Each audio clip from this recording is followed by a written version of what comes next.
நிறைய முதலமைச்சர்களோட பயணிச்சிருப்பீங்க. நீங்க பார்த்து வியந்த முதலமைச்சர் யாரு? அவங்க உங்களுக்காக ஒதுக்கப்பட்ட பணி, ஒரு கிரிட்டிக்கலான ஒரு வேலை ஏதாவது ஒண்ணு குடுத்துருப்பாங்க. அந்த மாரி ஏதாவது பணிகள் இருக்கா? இல்ல எல்லா முதலமைச்சர்களுமே வந்து வியந்து பார்த்த நபர்கள் தான். 3 பேர் தான். 3 பேருமே நான் வியந்து பார்த்துருக்கிறேன். எம்ஜிஆர் பார்த்தது அளவில் நீங்கள் பார்த்தீங்கன்னாக்க அவருடைய ஒரு என்ன சொல்கிறது, மனசினுடைய ஈரம், அவருடைய மனசில் இருக்கக்கூடிய அந்த கசிவு இருக்கு பாருங்க, அது வந்து அவர் பிறவியிலே வள்ளல், இயற்கையிலேயே வள்ளல். அந்த மாதிரியான ஒரு நபர் அவர். அந்த அந்த மனித மாண்பு வந்து ரொம்பவே என்னை வியக்க வச்சுது. ஸோ அவர் வந்து நான் இப்போ வந்து வேலைக்கு நான் சேர்ந்த உடனேவே அப்போ அன்னைக்கு தேதியில் திண்டுக்கல் மாவட்டத்தை வந்து அண்ணா மாவட்டம்னு பேர் வச்சுருந்தாங்க. அதுக்கு அப்போ தான் அந்த மாவட்டம் உருவாகி இருந்தது. அந்த மாவட்டம் தான் வந்து அதிமுகவுக்கு முதல் வெற்றியை தந்த ஒரு மாவட்டம் கூட. அங்கேருந்து தான் மாயத்தேவர் வந்து போட்டியிட்டார். அவர் அதில் வெற்றி பெற்றார். அது பெரிய அளவுக்கு அந்த கட்சியில் இருந்த தொண்டர்களை ஊக்கமடைய செய்தது. கூடவே புரட்சி தலைவரும் ஊக்கமடைந்தார்னு சொல்லணும். அதனால அது வந்து ஒரு ஸ்பெஷல் அவங்களுக்கு. ஸோ அந்த மாவட்டத்துக்கு நான் எஸ்பியா போகணும் அப்படின்னுட்டு அவர் விரும்பினார், எம்ஜிஆர் விரும்பினார். அதை வந்து அவங்க சொன்னாங்க. பட் அன்னைக்கு தேதியில் எனக்கு இருந்த குடும்ப பிரச்சனைகளின் காரணமாக நான் வந்து அந்த பணியை உடனடியாக போய் ஏற்றுக்கொள்ள முடியாத ஒரு சூழல் இருந்தது. அதனால தான் வேற ஒரு நபரை போட்டாங்க. ஆனால் அந்த எண்ணம் இருக்குது பார்த்தீங்களா, அதாவது நமக்கு நமக்கு ஸ்பெஷலான ஒரு மாவட்டம் திண்டுக்கல். அந்த மாவட்டத்தை இப்போ உருவாக்கி இருக்கிறோம். அதுக்கு ஒரு முதல் எஸ்பியாக ஒரு பெண்ணை நம்ம நியமிக்கணும் அப்படின்ற ஒரு எண்ணம் அவருக்கு இருந்தது. அதே மாதிரிதான் சந்திரலேகாவை வந்து கடலூருக்கு கலெக்டராக அவர் போட்டார். அதுக்கு முன்னால வந்து பெண்கள் ஐஏஎஸ்ல நிறைய பேர் இருந்திருக்காங்க. பட் எல்லாமே டெஸ்க் போஸ்டிங் தான் பார்ப்பாங்க. இந்த மாதிரி டிஸ்ட்ரிக்ட் கலெக்டர் அப்படின்ற மாதிரியான ஒரு அந்தஸ்துல உட்கார வச்சார் சந்திரலேகாவை. அப்புறம் ஜெயந்தியை வந்து ஊட்டியில கலெக்டரா உட்கார வச்சாரு. அப்புறம் சாந்தசீலா நாயர்னு ஒரு லேடி இருந்தாங்க, ரிமார்க்கபிள் பர்சன். அவங்கள வந்து திருச்சியில வந்து நியமிச்சாரு. அங்க இருக்கும்போது தான் அவங்களுக்கு திருமணம் நடந்தது. அந்த திருமணம் நடந்து தேனிலவு முடிந்து அவங்க திரும்பி வர்ற வரைக்கும் அந்த 2 மாசங்களும் அதை வேக்கண்டாவே வச்சிருந்தாரு. அவங்களே திருப்பி வரணும், அவங்களே திருப்பி வந்து செய்யட்டும் அப்படின்னு சொல்லிட்டு. ஸோ இந்த மாதிரியாக பெண்களின் ஆற்றலில் அவர் வச்சிருந்த நம்பிக்கை, அவங்கள வந்து வச்சு பார்க்கலாம் செய்யலாம் அப்படின்றது. அது ஒன்று. என்னுடைய வாழ்க்கையில நான் போய் அந்த வேலை பார்க்குற இடத்துல நான் அந்த இடத்துக்கு வர்றேன்னு சொல்லி சொன்னாலே வரவேற்பு என்பதே இருக்காது. ஒன்றும் ஐயோ வேணாம் அவங்களா எதுக்குங்க எங்களுக்கு, அப்படிதான் எங்களுடைய மேல் அதிகாரிகள் வந்து ரிப்போர்ட் அனுப்புவாங்க, தடையை தான் சொல்லுவாங்க. அப்புறம் நம்ம போன பின்னாலையும் நம்மளை பல விதமாக சங்கடப்படுத்திக்கிட்டு, அவமானப்படுத்திக்கிட்டு, மனவேதனைப்படுத்திக்கிட்டு அதெல்லாம் தான் பண்ணிட்டு இருந்தாங்க. அந்த மாதிரி நடந்துகிட்டு இருந்த ஒரு சூழல்ல எம்ஜிஆர் அந்த மாவட்டத்துக்கு வந்தார். அப்போ நான் ஒரு ஜூனியர் ஆஃபீஸர் தான். ஸோ எம்ஜிஆர் வந்து இதில் தங்குறாரு, பயணியர் மாளிகையில் தங்குறாரு. தங்கி சில மணி நேரங்கள் அங்கே இருந்துட்டு அங்கே இருந்து கிளம்பி அடுத்த ஊருக்கு போகிறாரு. ஸோ அதுக்காக வேண்டி அவர் காரில் ஏறினார். காரில் ஏறிட்டு வர்றாரு. அப்போ அவரை வழி அனுப்புவதற்காக வேண்டி அது ஒரு மரியாதை, ஒரு புரோட்டோகால். அதில் வந்து வரிசையாக நிற்கிறாங்க.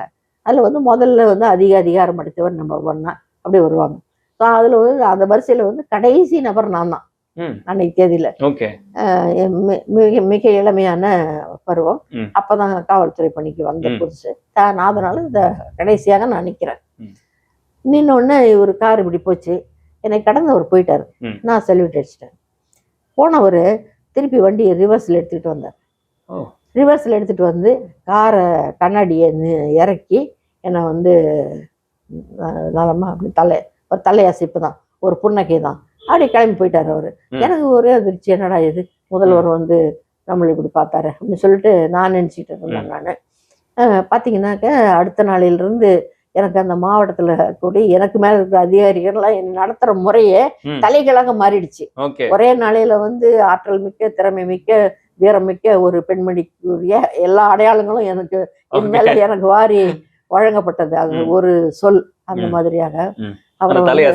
ஆமா, அவரை வந்து எனக்கு ஒரு பெரிய வாய்ப்பு அவர் கொடுத்தாரு. என்னன்னா, என்னுடைய காவல்துறை பணியில எனக்கு மிகுந்த மனநிறைவு தந்த ஒரு பணின்னு சொல்லி சொன்னாக்க, முதல் முறையாக வந்து ஒரு 700 பெண் காவலர்களை இவங்களுடைய ஹெட் கான்ஸ்டபிள்ஸை பயிற்சி கொடுக்குற ஒரு உத்தரவை இவர் தான் போட்டாரு. அது வந்து ஒருவேளை உலகத்திலேயே அதுதான் அதிக எண்ணிக்கையா இருக்கும்னு நினைக்கிறேன். அட் ஏ டைம் வந்து இங்க எங்களுக்கு 700 பேர் வேலூர்ல, ம். அப்புறம் ஒரு 200 பேர் சப் இன்ஸ்பெக்டர்ஸ் அசோக் நகர்ல. ம். ஆக மொத்தம் 1000 பேரை வந்து பணிக்கு எடுத்தாரு. ஆ. இதை பற்றி ஏராளமான சந்தேகங்கள். எப்படி அத்தனை பெண்களும் பயிற்சி எடுப்பாங்க, ம். எப்படி அவங்கள வச்சு சமாளிக்க முடியும், ம். அவங்களுக்கு இருக்கக்கூடிய உடல் உபாதைகளுக்கு என்ன பண்ணுவாங்க, ம். அவங்க அந்த மாதாந்திர பிரச்சனைகளை எப்படி ம். சமாளிப்பாங்க அப்படின்னு 1000 கேள்விகள் ம். இருந்துச்சு. அப்ப அதுக்கு வந்து என்னதான் பொறுப்பா அவர் நியமிச்சாரு. ம். நான் நியமிக்கப்பட்ட பொழுதே கூட என்னுடைய மேலதிகாரிகள் என்ன சொன்னாங்க, பொண்ணுங்க பாருங்க வந்து தப்பான ஏதாவது பிரச்சனைகள் மாட்டிக்குவாங்க, மாட்டிக்கிட்டு ஒருத்தர் 2 பேர் இறந்து கூட கூடும், ம். நீங்க எப்படி சமாளிக்க போறீங்கன்னு எனக்கு தெரியல. ஏன்னா அன்னைக்கு தேதியில் வந்து இவங்களுக்கு பயிற்சி கொடுக்க வேண்டியவர்கள் அனைவரும் ஆண்களாக இருந்தாங்க. ஓகே. ம். ஏன்னா அப்பதான் முதல் முறையாகத்தான் பெண்கள் இவ்வளவு பேர் வர்றாங்க. ம். ம். அதனால யாரும் இல்லை. ஸோ அதனால அந்த அவங்களும் வந்து எல்லாரும் இளைஞர்கள் தான். ம். இந்த பயிற்சி அளிக்கிற அதிகாரிகளும் சப் இன்ஸ்பெக்டர்ஸ் கிளாஸ் ம். எடுக்கிறதுக்கு வர்றவங்க அவங்களும் அப்படிதான். ஸோ அதனால அவங்களும் இவங்களும் பழகி அப்படியாகி இப்படியாக்கி ஏதாவது இவங்க வந்து நடந்திருக்கும். ஆஸ்பத்திரிக்கு போய் செய்யக்கூடாத அபார்ஷன்ஸை செஞ்சு ம். அப்படியே டேபிள்ல உயர் விட்டு அப்படியெல்லாம் ஆகிறதுக்கு நிறைய வாய்ப்புகள் இருக்குது அப்படின்னு தான் என்னை வாழ்த்தி அனுப்பிச்சு விட்டாங்க என்னுடைய மேலதிகாரிகள். ஓ. ஆமா இவ்வளவு பிரச்சனை இவ்வளவு வரும், போய் ஆமா. பாத்துக்கோங்க அப்படின்னு ஆமா. சொல்லி ஆமா அப்படின்னு என்னுடைய மேல் அதிகாரிகள் இவ்வளவு தூரத்துக்கெல்லாம் பயந்தாங்க. ஆ. ஆனா இவர் எம்ஜிஆர் அதெல்லாம் எதுவுமே நினைக்கல. ம். அவர் போட்டு போஸ்டிங் போட்டு விட்டாரு. ம். அப்புறம் இவங்க பயிற்சி முடிஞ்சு போகும்பொழுது அந்த பயிற்சி நிறைவு அணிவகுப்புக்கு அவரே வந்திருந்தார். ம். ம். அவரே வந்திருந்தாரு. அது மிகப்பெரிய ஒரு விழாவாக இருந்தது. அந்த விழாவில் கொஞ்சம் தூரம் அப்படி நாங்கள் அவர் கூட வந்து ஜீப்ல போனேன். ம். அப்போ அவர் எனக்கு ஏற்கனவே சொல்லியிருந்தாங்க என்னன்னா, அவர் இங்கிலீஷ்ல பேசினா நீங்க இங்கிலீஷ்ல பேசுங்க, ம். அவர் தமிழ்ல பேசினா நீங்க தமிழ்ல பேசுங்க அப்படின்னு சொல்லியிருந்தாங்க. ம். ம். அவர் மேலே ஏறினோடனே என்னை பார்த்தீங்கன்னா ஹவர் தேனாரு. ம். ஹவர் தேனாரு. நான் சொன்னேன், சார் இந்த மாதிரி நம்ம காவல்துறையில கான்ஸ்டபிள் வேலைக்கு தான் கேட்டிருந்தோம், ம். ஆனா இதுல பிஹெச்டி படிச்சவங்க இருக்கிறாங்க, லாயர்ஸ் இருக்கிறாங்க, ம். அப்புறம் நிறைய டிகிரி ஹோல்டர்ஸு, ம். மாஸ்டர்ஸு, ம். போஸ்ட் படிச்சவங்க. கிராஜுவேஷன் படிச்சவங்க எல்லாம் நிறைய எண்ணிக்கையில் இருக்காங்க. அதனால இவங்களை வந்து எடுத்த உடனே கிரேட் 2 கான்ஸ்டபிளாக போடுறதுக்கு பதிலாக கிரேட் 1 கான்ஸ்டபிளாக போட்டால் கூட திறம்பட வேலைக்கு செய்யக்கூடியவங்க தான் சார் இவங்கெல்லாம் ம். அப்படின்னு நான் சொன்னேன் அவர்கிட்ட. ம். இங்கிலீஷில் தான் சொன்னேன். அதுக்கப்புறம் அது போனார், போய் அவர் மேடையில் ஏறிட்டார். அப்புறம் பரேட் நடந்தது, கலை நிகழ்ச்சிகள் நடந்தது, எல்லாம் முடிஞ்ச பின்னால அவர் பேச ஆரம்பித்தார். பேச ஆரம்பித்த போது அவர் சொன்னார், இந்த உரலும் உலக்கையும் கையாண்ட கைகளில் துப்பாக்கிகளை கொடுத்து வெற்றிகரமாக அந்த கையாள சொல்லி கற்பித்த வீராங்கனை திலகவதின்ட்டாரு. ம். அவ்வளோ வாழ்க்கையே மாறிடுச்சு எனக்கு அந்த ஓகே. நிமிஷத்துல இருந்து. அந்த இல்ல இப்ப நீங்க அதுக்கு சொல்லும் போது எனக்கே ரொம்ப புல்லரிக்குது. அதான் மாறிடுச்சு. ம். அதை தொடர்ந்து என்னன்ட்டாரு, நீங்க பயிற்சிக்கு வந்துக்கூடிய பெண் காவலர்களை பத்தி நான் கேள்விப்பட்டேன், ம். அவங்களுடைய திறமை என்ன என்பதை நான் சற்று முன்பு நடந்த எல்லா நிகழ்ச்சிகளிலும், கலை நிகழ்ச்சிகளும் சரி, அந்த நெருப்புக்குள்ளர ம். பாய்வாங்க, ம். கரகம் ஆடுவாங்க, ம். அப்புறம் பரேட் பண்ணுவாங்க, வீர சாகச நிகழ்ச்சிகள் எல்லாம் செஞ்சு காமிச்சாங்க. ம். ஸோ இதெல்லாம் பார்த்தோம். பார்த்ததுக்கு பின்னால அவங்க திலகவதி சொன்னதையும் கணக்கில் எடுத்துக்கொண்டு ம். அவர் அனைவரையும் கிரேட் 1 பிசிஸாக அறிவிக்கிறேன்ட்டாரு. ம். உடனே சடனா அது கிரேட் 1ன்னா உங்களுக்கு வந்து அது immediate promotion okay. And immediate pay hike ah, ah. இருக்கக்கூடியது. ஓகே. அந்த ஒரு சொல்லு வந்து அந்த ஒரு 2 நிமிஷம் தான் அந்த பயணம் இருந்திருக்கும். ஓகே. அந்த 2 நிமிஷத்துக்குள்ளார அவர் ஒரு முடிவு எடுத்து ம். அவங்க வாழ்க்கையிலேயே ஒரு பெரிய மாறுதலை ஏற்படுத்தி நீங்க சொன்ன அந்த வார்த்தையில இருந்த நம்பிக்கை வந்து அவர் உங்க மேல வச்சிருக்க கான்பிடென்ட்ல இவ்வளவு ஆமா. பேரை வந்து பில்ட் பண்ணி ஆமா, அது ஒண்ணுங்க. 2வது பெண்களுக்கு அவர் தாய்க்களம்னுட்டு வேறு வார்த்தையா சொல்லிட்டு போகல. அந்த பெண்கள் அப்புறம் அந்த ஜெண்டர் ஈக்குவாலிட்டின்றது இருக்கு பார்த்தீங்களா, அந்த ஜெண்டர் ஈக்குவாலிட்டி அப்படியான பல விஷயங்கள் இதுல அடங்கி இருக்குது. இந்த அவர் கலெக்டருங்களை போஸ்ட் பண்ணதுல, அப்புறம் என்ன திண்டுக்கலுக்கு போடலாம்னு நினைச்சதுல, அப்புறம் இந்த பெண்களை வந்து அவர் பாராட்டி பேசினதுல, அவங்களுக்கு கிரேட் 1 ப்ரமோஷன் கொடுத்ததுல, இதுல எல்லாத்துலயுமே வந்து உள்ளார்ந்த கருத்து அப்படின்றத நீங்க பாத்தீங்கன்னா பெண்கள் மேல அவர் வைத்திருந்த ஒரு மரியாதை, அந்த பெண்களை கை கொடுத்து தூக்கி விட வேண்டும் அப்படின்னு சொல்லிட்டு அவர் வைத்திருந்த ஒரு ஆவல், இதெல்லாம் தான் வந்து அந்த பெண்கள் முன்னேறினால் நாடு முன்னேறும் அப்படின்ற ஒரு நம்பிக்கை அதை செயல்படுத்தி காட்டினார் பண்ணவர். அதை வந்து அவர் வண்ணமயமான சொற்களால் தெரிவிக்கவில்லை, ஆனால் அவர் செயல்பாடுகள்ல அதை காட்டினாரு. அது வந்து எனக்கு ரொம்ப அட்மிரேஷனாக இருந்தது. அப்புறம் தலைவர் கலைஞரை பற்றி சொல்ல வேண்டியதே கிடையாது.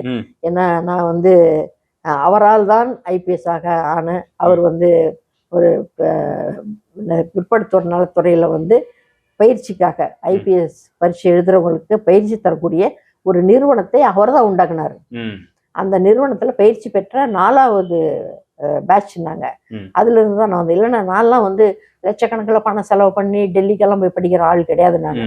ஸோ இது மாதிரியே அவர் எப்பவும் யோசிச்சுக்கிட்டே இருப்பாரு, என்ன ஒரு தமிழ் சமுதாயத்தில் பின்தங்கி இருக்கக்கூடிய ஒரு குழு எது, அவங்கள வந்து எப்படி நம்ம கை கொடுத்து அவங்கள தூக்கி விடலாம். அவங்க ரிக்ஷாக்காரனாக இருக்கலாம், அவங்க உழவராக இருக்கலாம், உழவனா இருந்தாலும் ஒரு உழவர் சந்தையை போடலாம். அவங்க வந்து ஜாதி பிரச்சனைனால தகராறு வருதா ஒரு சமத்துவபுரத்தை ஏற்படுத்தலாம்.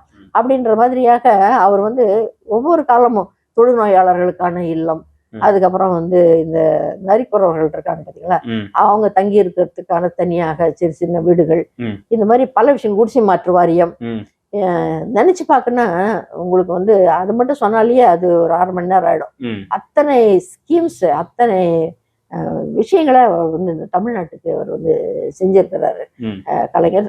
அடுத்தது என்னுடைய தமிழ் இலக்கியம், அவர் பேசிய தமிழ், அவர் எழுதிய தமிழ், அவர் வந்து திரைப்படங்களில் வந்து அவர் தமிழை வந்து எவ்வளவு அழகாக உச்சரித்து நடிகர் திலகத்தை வச்சு அந்த தமிழகம் முழுவதிலுமே எல்லாருமே அழகாக பேசுவது, சிறப்பாக பேசுவது அப்படின்ற மாதிரியான ஒரு நிலைமைக்கு மக்களை கொண்டு வந்ததுல ஒரு பெரிய பங்கு அவருடைய வார்த்தைகளுக்கு இருந்தது. அதெல்லாம் எனக்கு அது ரொம்ப பிடிக்கும். அப்புறம் ஜெயலலிதா அம்மாவை பிடித்த அளவுல அவங்க வந்து ரொம்ப ஒரு ஷார்ப்பாக எந்த விஷயத்தையும் வந்து கிரகிச்சு கொள்ளக்கூடிய ஒரு ஆற்றல் உள்ளவங்க. எந்த ஒரு விஷயத்தை குறித்தும் அவங்க வந்து ஒரு மீட்டிங் வைக்கிறாங்கன்னு சொன்னா அதுல வந்து மிக தரவாக இருப்பாங்க. அது வரைக்கும் வந்திருக்கக்கூடிய ஃபைல்ஸ் எல்லாத்தையும் படிச்சிருப்பாங்க. அது மனசுலயும் அவங்க வந்து வச்சுக்கிட்டு இருப்பாங்க. எனக்கு வந்து ஆமா ப்ரிப்பேர்டா வருவாங்க. அதுல ஒரு தமிழ்நாடு முழுவதிலும் இருந்து அதிகாரிகள் வந்திருப்பாங்க. பல துறை பிரச்சனைகளோட வந்து அவங்க வந்து பேசுவாங்க. ஆனா அந்த துறைகள்லாம் அந்த பிரச்சனை பத்தி அவங்க சொல்லும் பொழுது அதுக்கு சரியான பதிலை தரக்கூடிய ஒரு ஆற்றல் இருந்தது. ஏன்னா அந்த ஃபைல்ல வந்து அவங்க படிச்சுட்டு வந்திருப்பாங்க. அது வந்து நம்மளுக்கு தெரியும் நல்லா. ஸோ அந்த ஒரு ஆற்றல் வந்து அவங்களுக்கு. அடுத்தது நான் ஒரு மீட்டிங் அட்டன் பண்ணேன். அந்த மீட்டிங்ல வந்து ரொம்ப காலத்துக்கு முன்னால இந்த உணவுப்படி அப்படின்றது ஒண்ணு, அதாவது ஒரு டியூட்டி மேல போறாருன்னு வச்சுக்கோங்க, ஒரு போலீஸ்காரரு போயிட்டு ஒரு 4 நாள் கழிச்சு வர்றாரு. அப்ப அவர் போறதுக்கு வர்றதுக்கு ஆனா பயணத்துக்கு அந்த செலவு நம்ம கொடுத்துடுறோம். கூட அவர் சாப்பிட்டுருப்பாரு இல்லைங்களா, அந்த சாப்பாட்டு செலவையும் நம்ம கொடுத்துடணும் அப்படின்றது ஒரு கணக்கு. அதை வந்து பயணப்படி உணவுப்படி அப்படின்னு சொல்லுவாங்க. ஸோ இந்த உணவுப்படி அப்படின்றது பல வருஷங்களுக்கு முன்னால தீர்மானிக்கப்பட்டது. எப்போ ஒரு காஃபி 10 பைசா, ஒரு டீ 5 பைசா அப்படின்னு நல்லா இருந்துச்சு பாத்தீங்களா. அந்த சாப்பாடோட விலை இன்னைக்கு இருக்கிற ரேட்டுக்கு வந்து கட்டுப்படி ஆகும். ஆமா, அப்ப பாத்தீங்கன்னாக்க ஒரு நாள் ஒரு காவலர் வெளியில போய் பணி புரிந்து விட்டு வந்தார். அவருக்கு வந்து ஒரு 12 ரூபாய் கொடுக்கலாம் அப்படின்னு இருக்கும். இப்ப அந்த 12 ரூபாயில என்னங்க சாப்பிட முடியும்? இன்னைக்கு ஒரு டீ கூட குடிக்க முடியாது. அதான்.